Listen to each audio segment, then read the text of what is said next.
और चलिए अब आपको लाइव तस्वीरें दिखाते हैं लखनऊ से, जहां इस वक्त सीएम योगी आदित्यनाथ तस्वीरों में दिख रहे हैं। ये कार्यक्रम का आयोजन किया गया है गुरुद्वारे में, जहां सीएम योगी आदित्यनाथ इस वक्त पहुंचे हैं। और इन तस्वीरों में आप देख सकते हैं सीएम योगी आदित्यनाथ आज इस कार्यक्रम में शिरकत करने पहुंचे हैं।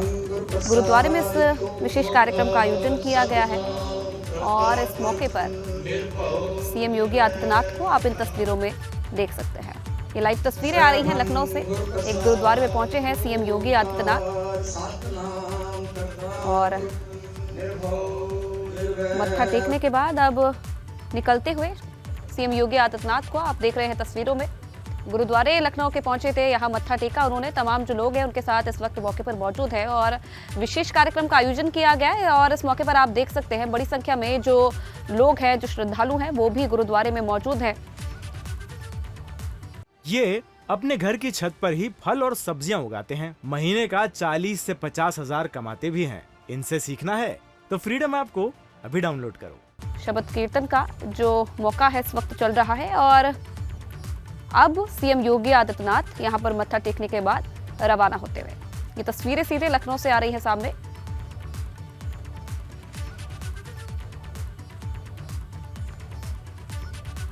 वीर बाल दिवस का आज मौका है और इस मौके पर लखनऊ के इस गुरुद्वारे में विशेष कार्यक्रम का आयोजन किया गया।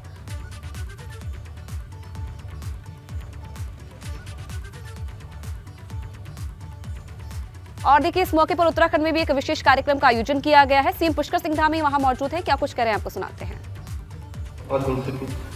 कि आजादी सिर्फ कुछ चुनिंदा लोगों की बदौलत हमें नहीं मिली है, बल्कि इसमें कई लोगों का योगदान था, जिन्हें जो हमारे वामपंथी इतिहासकार थे उन्होंने भुला दिया था। आखिर इतिहास के पन्नों में पढ़ाया जाना चाहिए था कि किस प्रकार से फतेह सिंह, जोरावर उनकी शहादत हुई, किस प्रकार से उन्होंने धर्म की रक्षा के लिए अपने प्राणों का बलिदान दिया, कितनी कठिन यातनाएं उनको दी गई, वह कभी नहीं पढ़ाया गया। भाइयों बहनों, ये नया कालखंड अगर किसी के समय में शुरू हुआ है तो हमारे देश के यशस्वी प्रधानमंत्री मोदी जी के समय में शुरू हुआ। आज हम करतारपुर कॉरिडोर की बात करते हैं। आप देखिए, देश की आजादी के इतने साल हो गए, कभी किसी के ध्यान में नहीं आया कि यह कॉरिडोर बनना चाहिए, यहां की यात्रा होनी चाहिए, लोगों को दिखाया जाना चाहिए।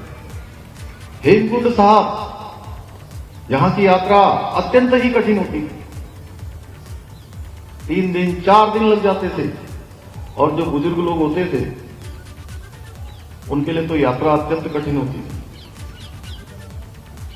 अब सभी के लिए वो यात्रा आने वाले समय में सरल हो जाएगी। 3 दिन 4 दिन जो लगते थे, अब 3 दिन 4 दिन नहीं लगेंगे, बल्कि कुछ ही घंटों में गोविंद घाट से लेकर हेमकुंड साहब जो 16 किलोमीटर की यात्रा है, वो कुछ ही घंटों में संपन्न हो जाएगी। भाइयों, यह काम भी किसी और ने नहीं किया। आज गुरु गोविंद सिंह जी का दिवस मनाना हो, उनका शहीदी दिवस हो या प्रकाश पर्व हो, 350वां दिवस हो, देश के अंदर अगर बड़े बड़े कार्यक्रम किसी सरकार में आयोजित किए जा रहे हैं तो वो हमारे देश के प्रधानमंत्री मोदी जी के समय में ही हो रहे हैं। ये प्रश्न है भाइयों बहनों कि क्या यह काम देश की आजादी के इतने सालों में नहीं हो सकता था? 75 साल आजादी के पूरे हो गए, 75 सालों में किसी को याद नहीं आई। पहली बार किसी को याद आई है तो प्रधानमंत्री मोदी जी को याद आई।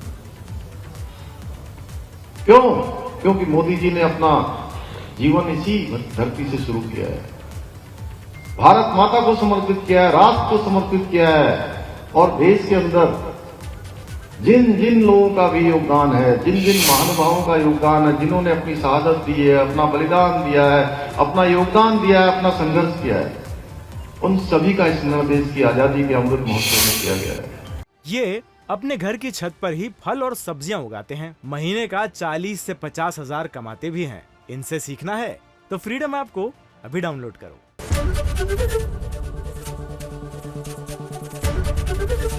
एबीपी गंगा, खबर आपकी, जुबान आपकी।